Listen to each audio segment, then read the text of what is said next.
All right, everybody, before we get started with the news that the 49ers waived kicker Jake Moody, I want to remind you guys that we are sponsored by Lamb Chops. Go to sglambchops.com. Use promo code Candlestick20 to save 20% off your order. You can see their summer line is here. Their fall line comes out September 13th. Follow them on their social media channels. Instagram has a look at their new fall line. It looks great. I'm going to make sure I get a bunch, if not the entire line. So make sure you check that out. We're also sponsored by Prize Picks. Use promo code Candlestick to get $50 in lineups after your first $5 lineup. And make sure you check out Candlestick Chronicles Hazy IPA from Cooperage Brewing in Santa Rosa. All right, enough of the ads. The Niners finally did it. They waived Jake Moody on Tuesday. Kyle Shanahan gave a little bit of a confusing answer when asked about Moody's future following their week 1 win in Seattle. He said there was no question that Moody would remain the 49ers kicker, that no decision had been made. I think Kyle Shanahan quite literally was saying, we're not making that decision in the post-game press conference. I don't think Kyle Shanahan thought about it more beyond that. I think he was just saying, no, we're not making that decision right now. And when Eric Branch of the San Francisco Chronicle followed up with him about that, Shanahan basically said, yeah, we're going to look at it as the week goes.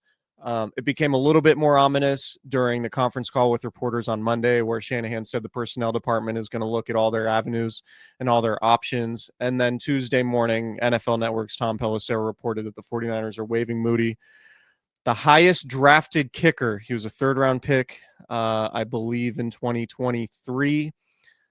Highest drafted kicker since Robert Aguayo in 2016.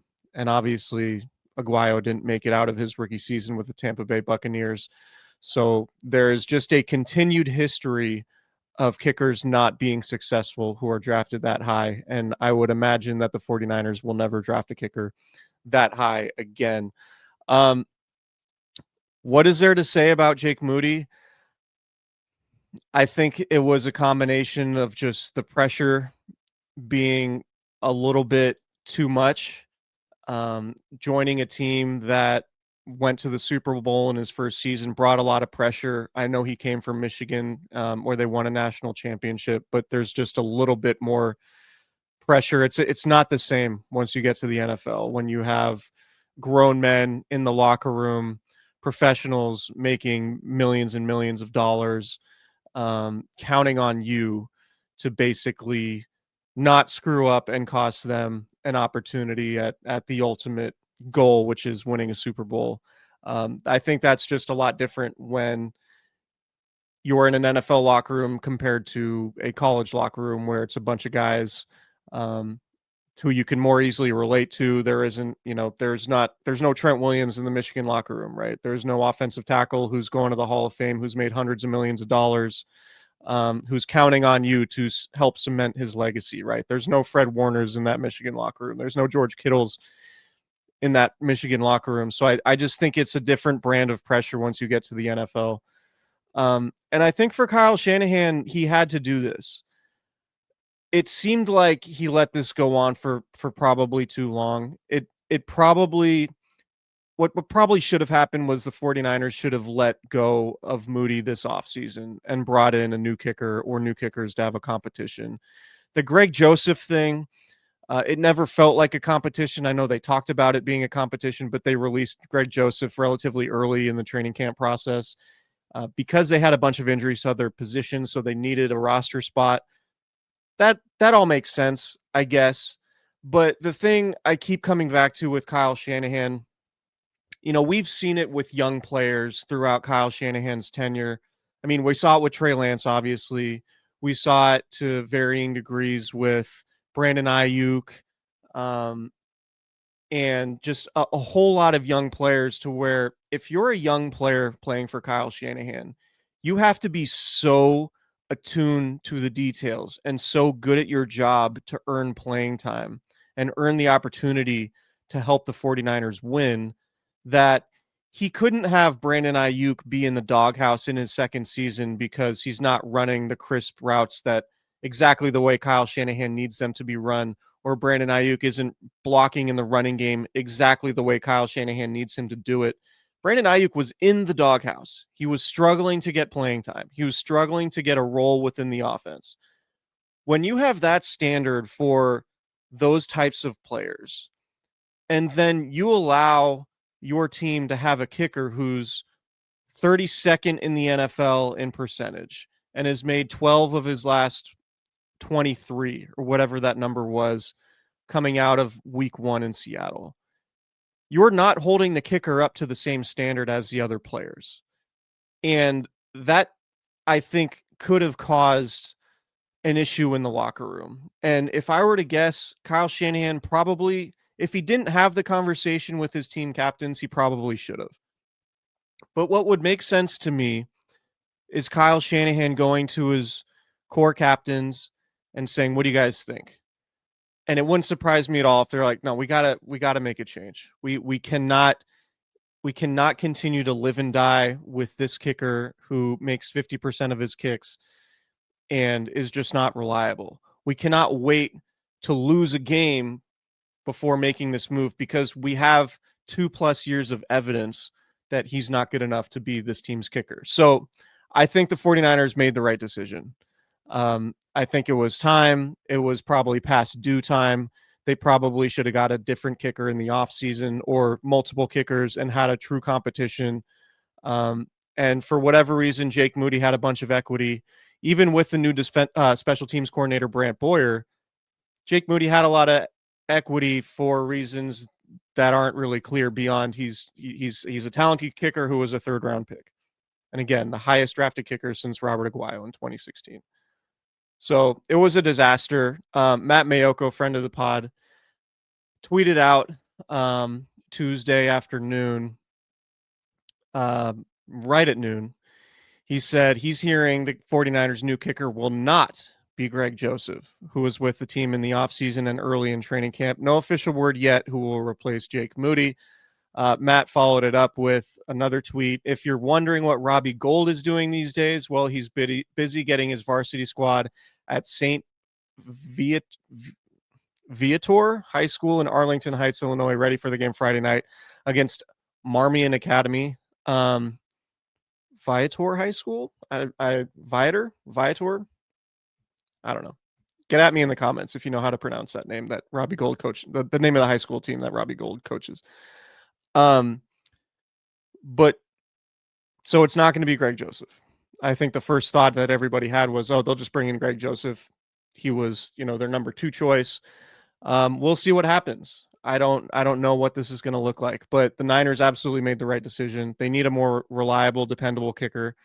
With the new kickoff rules, you don't need a kicker who can kick it through the end zone because it's actually better if you just kick it to the goal line.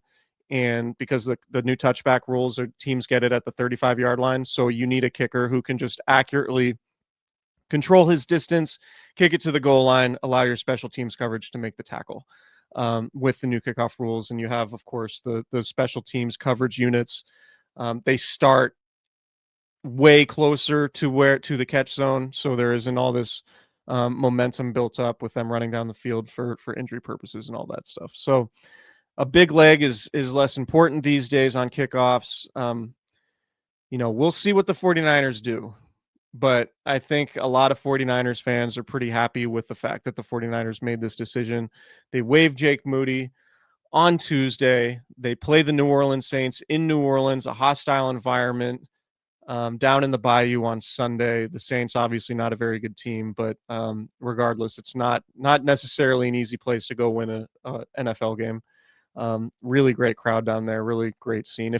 If you can go, if you're a fan and you want to go to a visiting city, would highly recommend New Orleans. It's just a great place to go spend a weekend, eat some great food.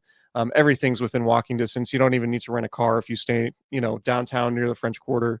Can't recommend that enough. So would definitely check that out. In other news, George Kittle lands on injured reserve with the hamstring injury. My buddy Nick Wagner of ESPN has pointed it out. That it makes sense given that the 49ers week 5 game is against the Rams on a Thursday night. So not forcing Kittle back on a short week, I think makes sense, giving him a little bit of a runway to return with a mini bye week ahead of their game after that. Would make sense for Kittle. It looks like the time frame is going to be pretty similar to Brandon Ayuk's return, potentially.